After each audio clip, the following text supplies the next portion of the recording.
मुख्यालय में बैठकर कभी प्रेस कॉन्फ्रेंस नहीं कर पाया। यह पहला अवसर है जबकि आज आप सभी प्रेस के मित्रों के बीच इस पार्टी के राज्य के मुख्यालय पर मैं उपस्थित हूं। मेरी तरफ से आप सभी प्रेस के मित्रों का स्वागत है। और वैसे तो यहां की चहल पहल देखने से ऐसा लगता है कि अब भारतीय जनता पार्टी की सरकार दिल्ली में बनना बिल्कुल तय हो चुका है।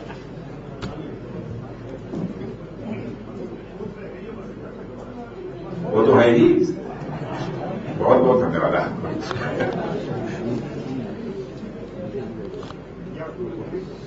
वैसे भारतीय जनता पार्टी ने इस दिल्ली में तय किया था 10 दिन 10 इरादे, यानी 10 दिन तक लगातार भिन्न भिन्न मुद्दों पर प्रेस वार्ता होगी और जनता तक अपने मुद्दों के संबंध में जो हम संदेश देना चाहते हैं अथवा जो हमारी भारतीय जनता पार्टी की सोच है और सरकार आने पर जिसे हम करेंगे वो हम जनता तक पहुंचाना चाहते हैं।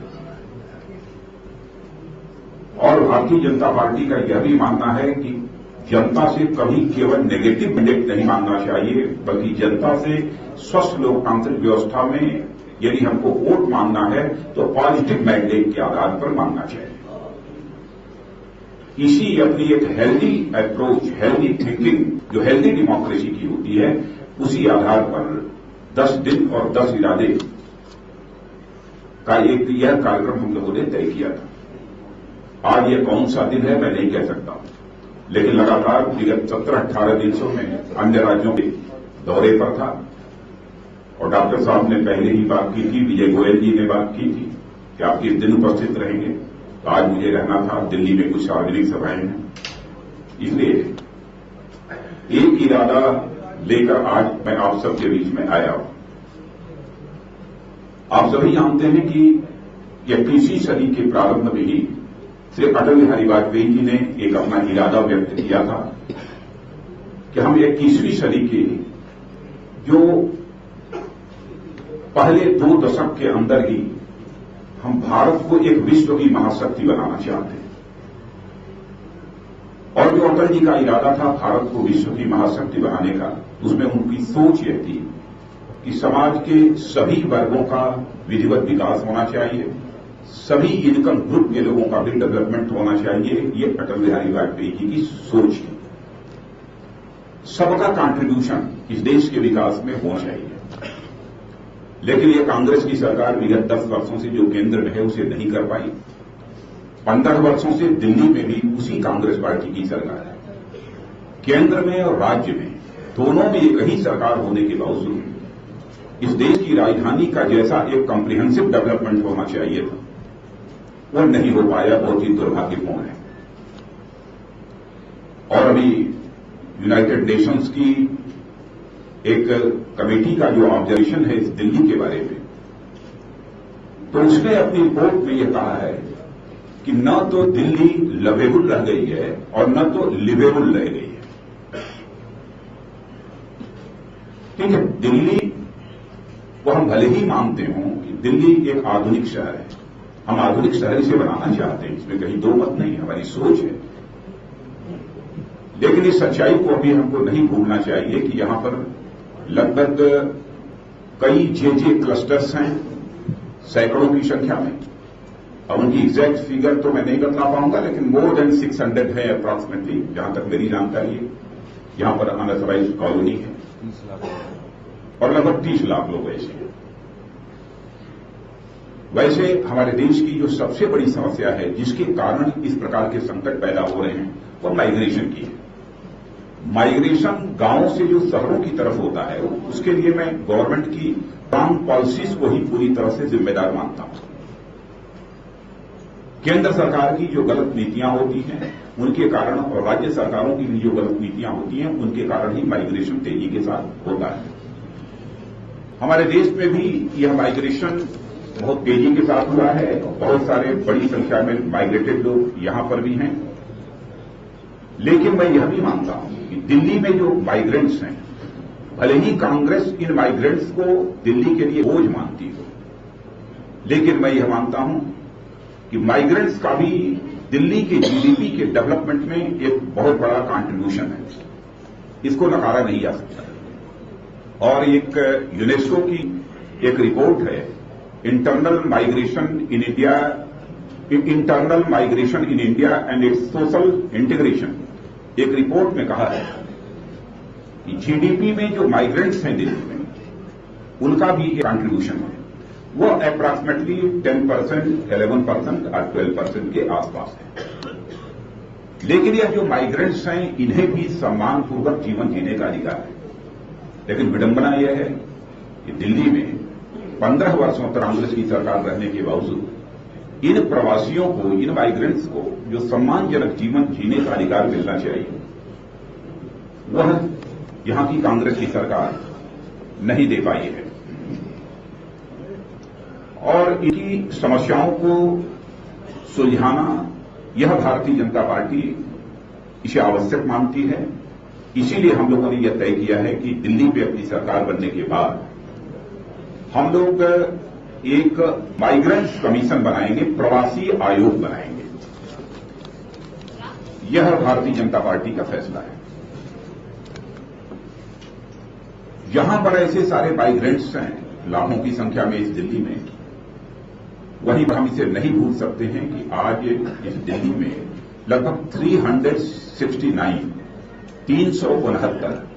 ऐसे गांव भी हैं और अधिकांश गांव अब शहरों से घिर चुके हैं। विडंबना यह है कि उन गांवों में जो बुनियादी सुविधाएं होनी चाहिए, उन बुनियादी सुविधाओं का भी विकास नहीं हो पाया है। बुनियादी हमारी सुविधाएं क्या होती हैं? बिजली, पानी, सड़क, सीवर, इन सब सारी सुविधाओं का जो डेवलपमेंट अब तक हो जाना चाहिए वह नहीं हो पाया है। यह चिंता का विषय है। और साथ ही साथ यह भी मैं मानता हूं कि गांव की आबादी तेजी के साथ बढ़ रही है। गांव की आबादी तेजी के साथ बढ़ रही है, लेकिन जमीन की उपलब्धता कम है। जमीन की उपलब्धता कम है। तो इसके लिए भी सरकार को जो कुछ भी विचार करना चाहिए, सरकार ने नहीं विचार किया। मैं जानता हूं कि दिल्ली में जितने गांव हैं, ग्रामवासियों की यह मांग रही है कि लाल डोरे का क्षेत्र बढ़ाया जाए, लेकिन 15 वर्षों से इस लाल डोरे का क्षेत्र बढ़ा नहीं है। और मैं आपको यह भी याद दिलाना चाहता हूं कि जब लैंड एक्विजिशन अमेंडमेंट बिल पर संसद में चर्चा हो रही थी, तो भारतीय जनता पार्टी की तरफ से बोलते हुए यह सवाल मैंने संसद में खड़ा किया था। और उस समय rural development minister mister Jairam Ramesh ने भी यह आश्वस्त किया था कि नहीं, हम इस संबंध में निश्चित रूप से विचार करेंगे। लेकिन दुर्भाग्यपूर्ण यह है कि लैंड एक्विजिशन एक्ट तो पारित हो गया, अमेंडेड, लेकिन उसमें लाल डोरे का जो प्रोविजन होना चाहिए था वो नहीं हो पाया।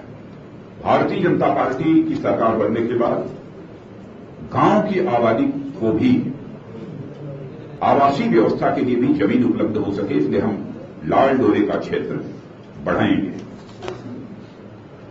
एक समस्या दिल्ली लैंड रिफॉर्म्स एक्ट 1954 की है। इस कारण भी बहुत सारी समस्याएं हैं। उन समस्याओं के बहुत डिटेल में मैं नहीं जाना चाहता हूं, लेकिन भारतीय जनता पार्टी की यह सोच है, भूमि की उपलब्धता भी जैसे जैसे दिल्ली का विस्तार हो रहा है वह तो होनी ही चाहिए, लेकिन साथ ही साथ इस दिल्ली लैंड रिफॉर्म्स एक्ट 1954 को फार्मर्स फ्रेंडली बनाए जाने की आवश्यकता है। दिल्ली में गवर्नमेंट बनने के बाद इस दिल्ली लैंड रिफॉर्म्स एक्ट 54 को हम लोग इसे फार्मर्स फ्रेंडली बनाएंगे। एक झुग्गी झोपड़ी वाले लोगों की भी एक बहुत बड़ी समस्या है। और आप सभी जानते हैं क्या जेजे क्लस्टर्स कितने हैं? लगभग जैसा मैंने बताया कि अप्रॉक्सिमेटली 600 जेजे क्लस्टर्स हैं। और इन झुग्गी झोपड़ियों में भी अधिकांश विस्थापित लोग हैं।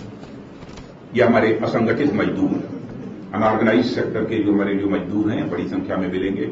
रेहड़ी वाले मिलेंगे, रिक्शा चालक मिलेंगे, ऑटो चालक मिलेंगे, फैक्ट्रीज में काम करने वाले बहुत सारे ऐसे मजदूर हैं दुकानों के ऊपर काम करने वाले मजदूर 12 घंटे 14 घंटे काम करने के बाद जाकर झोपड़ी में किसी तरीके से अपनी जिंदगी भर गुजारी। इस बात की चिंता की है कैसे हमारी सरकार बने। भारतीय जनता पार्टी का यह मानना है कि राजनीति केवल सरकार बनाने के लिए नहीं की जानी चाहिए, राजनीति समाज बनाने के लिए की जानी चाहिए, देश बनाने के लिए की जानी चाहिए। तो इन झुग्गी झोपड़ी में रहने वाले लोगों के प्रति भी भारतीय जनता पार्टी संवेदनशील है। इसलिए हमने फैसला किया है कि झुग्गी झोपड़ी में रहने वाले लोगों का ही विस्थापन होता है। विस्थापन होने के बाद उन्हें कंपनसेशन मुहैया कराया जाना चाहिए और इसीलिए ये योजना के संबंध में भी विचार विमर्श करने के बाद हम लोगों ने तय किया है कि हमारी योजना क्या होगी, जो कि झुग्गी झोपड़ी में रहने वाले लोगों का रिहेबिलिटेशन पुनर्वास जो है कर सके। तो इसलिए अटल बिहारी वाजपेयी पुनर्वास योजना सरकार बनने के बाद हम बनाएंगे, अटल बिहारी वाजपेयी पुनर्वास योजना। और यह अटल बिहारी वाजपेयी पुनर्वास योजना यदि हम बनाएंगे तो साथ ही साथ उन झोपड़ियों में रहने वाले लोगों का कंट्रीब्यूशन इस समाज के लिए, दिल्ली के डेवलपमेंट के लिए हो सके, इस बात की हमको चिंता करनी पड़ेगी। अब तक यहां के जीडीपी में यह सब सारे झुग्गी झोपड़ी में रहने वाले लोग अथवा जो हमारे माइग्रेंट्स हैं उनका जो कंट्रीब्यूशन है यह कंट्रीब्यूशन बढ़ सके। इसलिए सेल्फ एम्प्लॉयमेंट, स्वरोजगार उन्हें कैसे मिल सकता है, इसके बारे में हम लोगों ने एक कौशल विकास केंद्र यानी ऐसे झुग्गी झोपड़ी में रहने वाले लोगों की स्किल डेवलपमेंट के लिए भी कुछ सेंटर जगह जगह खोलेंगे ताकि उनके अंदर ऐसी स्किल डेवलप की जा सके यदि वो सेल्फ एम्प्लॉयमेंट अपना कोई वो करना चाहते हो तो स्वरोजगार अपना चला सके। और यह भी सोचा है जैसे दिल्ली डेवलपमेंट अथॉरिटी है वैसे ही अनधिकृत कॉलोनियों का भी एक विकास प्राधिकरण तैयार किया जाए, अनऑथराइज्ड कॉलोनी डेवलपमेंट अथॉरिटी, यह भी बनाने का हम लोगों ने फैसला किया है। और अनऑथराइज्ड कॉलोनीज के बारे में तो पहले से भी हमारे प्रदेश अध्यक्ष रहे विजय गोयल जी ने पहले से भी इन्होंने मांग की है, भारतीय जनता पार्टी इसके पहले से भी करती रही है। तो हम लोगों ने यह तय किया है कि सारी अनऑथराइज्ड कॉलोनीज को हम रेगुलराइज करेंगे। यह आश्वासन तो कांग्रेस ने भी दिया था, शीला दीक्षित ने भी दिया था। यहां तक कि 2008 के असेंबली इलेक्शन में दिल्ली की अनऑथराइज्ड कॉलोनी में रहने वाले लोगों की आंखों में धूल झोंका है यहां के मुख्यमंत्री ने, और एक भी अनऑथराइज्ड कॉलोनी को वो रेगुलराइज नहीं किया है, बल्कि शायद कोई एक कौन सा पेपर दे दिया था, क्या बोलते हैं, प्रोविजनल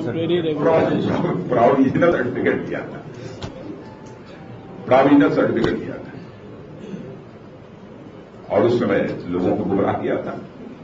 लेकिन इतना मैं जरूर दिल्ली की जनता को आश्वस्त करना चाहता हूं कि भारतीय जनता पार्टी के वर्ड्स और डीड्स, कृति और कथन, कथनी और करनी में कोई अंतर नहीं होने पाएगा, क्योंकि कांग्रेस के वर्ड्स और डीड्स दोनों में अंतर होने के कारण ही भारत की राजनीति और भारत के नेताओं के प्रति एक विश्वास का संकट इस देश में पैदा हुआ है, जिसे हम क्राइसिस ऑफ क्रेडिबिलिटी कहते हैं। भारतीय जनता पार्टी जहां अन्य देश की समस्याओं को अपने लिए एक चैलेंज मानती है, चुनौती मानती है, वहीं पर भारत की राजनीति में पैदा हुई इस क्राइसिस ऑफ क्रेडिबिलिटी, विश्वसनीयता के संकट को भी हम चुनौती मानते हैं। और मैं यह भी बतलाना चाहूंगा यहां पर कि अपने इलेक्शन मैनिफेस्टो में जो कुछ भी हम लोगों ने कहा है, जो कुछ भी कहा है, हम देखेंगे कि टाइम बाउंड, समयबद्ध तरीके से सारे अपने वादों को हमारी सरकार उसे पूरा करेगी। इसलिए जिन जिन भी राज्यों में सरकारें हैं, हम लोगों ने यह भी फैसला किया है कि पार्टी यह ऑर्गेनाइजेशन यह प्रॉपर मॉनिटरिंग करेगा, यह जानने की यह कोशिश करेगा कि जो जो जनता से वादे किए गए वह वादे समय सीमा के अंदर पूरे हुए हैं कि नहीं हुए। हम यह भी सुनिश्चित करेंगे समय सीमा के अंदर पूरे हों, क्योंकि जैसा मैंने कहा कि हम क्राइसिस ऑफ क्रेडिबिलिटी को एक बहुत बड़ा चैलेंज मानते हैं। मित्रों, इस समय देश के 5 राज्यों में असेंबली के चुनाव चल रहे हैं, विधानसभाओं के चुनाव, और मैं 5 राज्यों में लगभग 50 से अधिक हुए होंगे सार्वजनिक सभाओं को संबोधित कर चुका हूं। जनता के मूड को देखने का, समझने का मुझे अवसर मिला है। मैं कह सकता हूं पूरे विश्वास के साथ, और केवल जो सर्वे एजेंसीज हैं अथवा जो ओपिनियन पोल्स आए हैं उस आधार पर ही मैं नहीं कह रहा हूं कि हमने भी जो धरातल पर जाकर जनता का मूड देखा है सभी राज्यों में, मुझे पूरा विश्वास है कि 5 राज्यों में 4 राज्यों में भारतीय जनता पार्टी की सरकार बनना तय है। या इसे भी मैं कह सकता हूं कि इन 5 राज्यों के अतिरिक्त देश के दूसरे राज्यों में भी ऐसा माहौल है। उससे लगता है कि जनता इस समय परिवर्तन के मूड में है, वो परिवर्तन देखना चाहती है। कांग्रेस ने यूपीए गवर्नमेंट का फेल्योर जो हर फ्रंट पर रहा है, उससे लोग अपने को ठगा हुआ महसूस कर रहे हैं। लोग यह महसूस कर रहे हैं कि कांग्रेस की गवर्नमेंट ने हमारे हौसले को तोड़ दिया है। हम जनता को यह विश्वास दिला रहे हैं कि आपके टूटे हुए हौसले को भारत में यदि पुनः कायम यदि कोई राजनीतिक पार्टी करेगी तो भारतीय जनता पार्टी करेगी। मित्रों, मेरी तरफ से बस इतना ही। आप सबको बहुत बहुत धन्यवाद। जी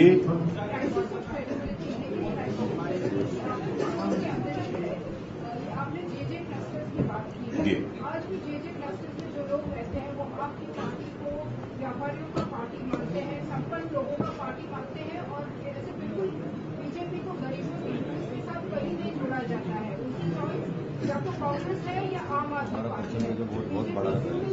ये क्राइसिस ऑफ क्रेडिबिलिटी ओवरकम कर पाई। हाँ, नहीं, इसे मैं स्वीकार करता हूं कि राधिका जी भी जे क्लस्टर्स पे जाती हैं, लोग उनसे बातचीत करते हैं, और लेकिन भारतीय जनता पार्टी के लोग भी जाते हैं, और मैं समझता हूं कि उनके साथ हम लोगों का भी संवाद होता है। और पहले की अपेक्षा भारतीय जनता पार्टी के प्रति उनकी रुझान जे क्लस्टर्स में रहने वाले और गांव में रहने वाले लोगों की तेजी के साथ बढ़ी है।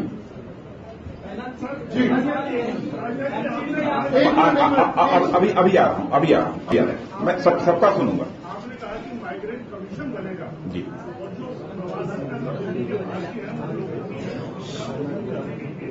बीजेपी काम करेगी। मेरे 2 क्वेश्चन, एक तो क्या आप बढ़ावा देंगे कि माइग्रेंट दिल्ली आ गए? नो, मैं समझ रहा था कि ये प्रश्न आएगा। पहले प्रश्न का उत्तर दूं, दूसरा भी आपका मैं सुनूंगा। पहले प्रश्न का मैं उत्तर देना चाहता हूं। देखिए, यह केवल इस समस्या का निदान केवल किसी राज्य सरकार के द्वारा ही संभव नहीं है। इसके लिए आवश्यक है कि सेंटर की गवर्नमेंट को कुछ इस प्रकार की अपनी पॉलिसी बनानी पड़ेगी ताकि इस देश के गांव में जो बुनियादी सुविधाएं चाहिए वो बुनियादी सुविधाएं वहां पर मिल सकें। सड़क, बिजली, पानी, शिक्षा, चिकित्सा, यह सारी सुविधाएं वहां पर मिल सकें ताकि यह माइग्रेशन जो तेजी के साथ शहरों की तरफ हो रहा है, इस माइग्रेशन को रोका जा सके। और मैं समझता हूं कि 2014 के मई में लोकसभा का भी चुनाव होगा, और उसमें हम निश्चित रूप से इस माइग्रेशन को रोकने के लिए एक कॉम्प्रिहेंसिव और इंटीग्रेटेड एक्शन प्लान तैयार करेंगे जब हमारी गवर्नमेंट करेगी। आप दूसरा, एक मिनट, दूसरा सवाल भी सुन लेते हैं, आते हैं।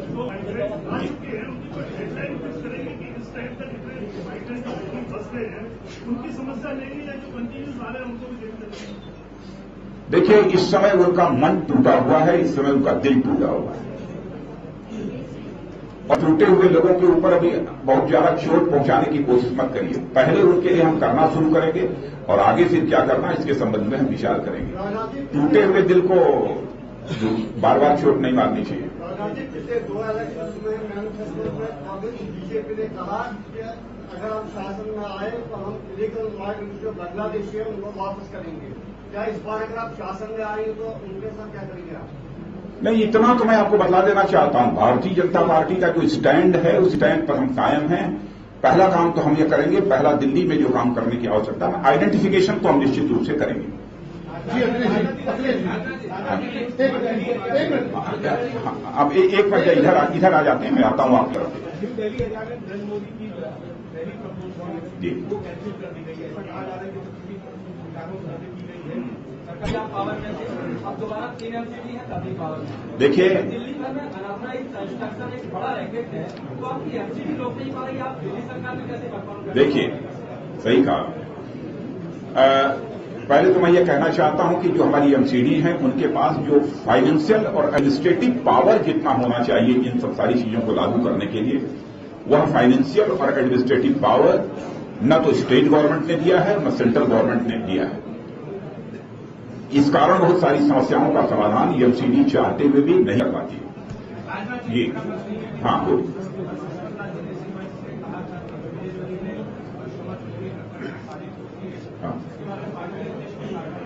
जी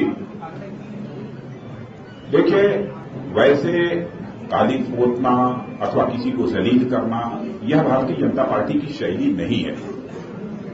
और इस संबंध में स्वयं विजय जोली ने स्व की प्रेरणा से, सेल्फ इंस्पिरेशन जिसे कहें, उन्होंने मुझसे मिलकर अनकंडीशनल अपॉलजी की। मैंने बिना शर्त उन्होंने खेद व्यक्त किया है, क्षमा याचना की है। उन्होंने कहा कि नहीं, हमने जज्बात और भावनाओं में आकर, मैं जरूर अपने को थोड़ा सा आहत हुआ था, इसलिए मैंने किया, मैं इसके लिए मैं खेद व्यक्त करता हूं, क्षमा चाहता हूं। और यह भी उन्होंने कहा है कि मैं अध्यक्ष जी, मैं अपना त्यागपत्र भी आपको अपने पदों से मैं देता हूं, पार्टी से नहीं, मैं पदों से त्यागपत्र देता हूं। और स्वयं ही वह बहुत ही आहत थे आज। मैं समझता हूं कि बिना शर्त क्षमा मांगने के बाद अब ये विषय समाप्त होना चाहिए। और ऑलरेडी उनके ऊपर एफआईआर दर्ज हुई है और केस नहीं, अभी तो हमको मिला है तो उसके बाद देखेंगे क्या करना। लेकिन दूसरा पक्ष इसका यह भी सोचना चाहिए कि एफआईआर होने के बावजूद भी उन्होंने क्षमा मांगी है।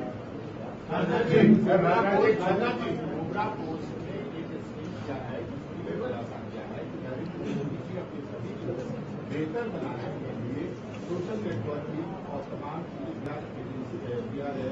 वेबसाइट के जरिए वो अपनी बेहतर बना रहे हैं। यही नहीं बल्कि पूरे मुकदमे भी करवाए जाते हैं दूसरे पार्टी के सभी को।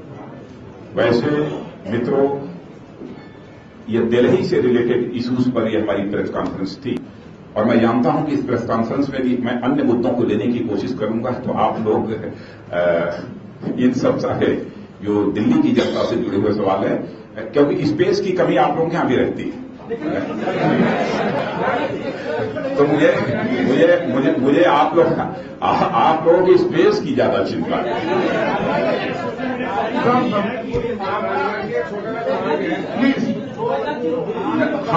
हम यहां देखिए, इस पर जो कुछ भी बोलना होगा, हमारे स्पोक्स पर्सन जो बोलना होगा वो बोलेंगे। नंबर 1, वैसे भी आप लोग जानते हैं कि प्रेस कॉन्फ्रेंस सामान्यतः दिल्ली में मैं बहुत कम करता हूं। एक मिनट,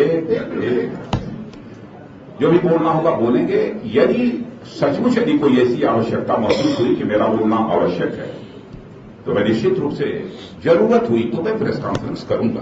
दिल्ली में जो आपने मुद्दा रखा है, जगह जगह होर्डिंग्स लगाए हैं बीजेपी ने, 100 रुपए किलो प्याज और सब्जियां महंगी। सीएम का ये कहना है कि सब्जियां तो सस्ती हो गई, प्याज भी 25 रुपए किलो आ गई, बीजेपी अरे कुछ नहीं सस्ता हुआ है। इस कांग्रेस की हुकूमत पे हर चीज महंगी हुई है। यदि कोई चीज हुई है तो इंसान की जिंदगी सस्ती हुई है, हर चीज महंगी हुई है। आप बार बार कह रहे हैं दिल्ली में सरकार बनाएंगे, डॉक्टर हर्षवर्धन आपकी शुभकामनाओं से बनाएंगे। मनमुटाव बहुत ज्यादा चल रहा है।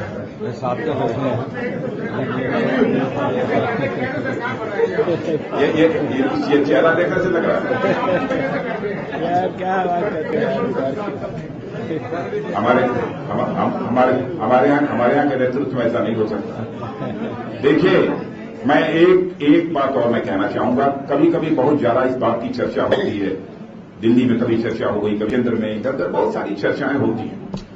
लेकिन देखिए, भारतीय जनता पार्टी की एक विशेषता उन्हें हमें ध्यान देनी पड़ेगी कि हिंदुस्तान की जितनी भी नेशनल पॉलिटिकल पार्टीज हैं, आपने देखा होगा इंक्लूडिंग कांग्रेस, सबका अपनी पॉलिटिकल लाइफ में 2 बार 3 बार वर्टिकल डिवीजन हुआ है, लेकिन अकेली पॉलिटिकल पार्टी है भारतीय जनता पार्टी है जिसका कि अपनी पॉलिटिकल लाइफ में एक बार भी वर्टिकल डिवीजन नहीं हुआ। इसका मतलब यहां काम करने वाले लोग छोटे मन के नहीं हैं, यहां काम करने वाले लोग बड़े मन के। बहुत बहुत धन्यवाद। बहुत बहुत धन्यवाद।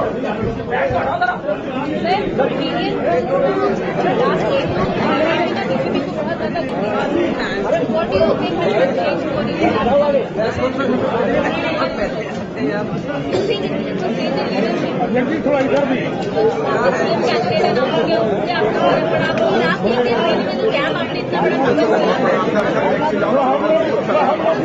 क्या था?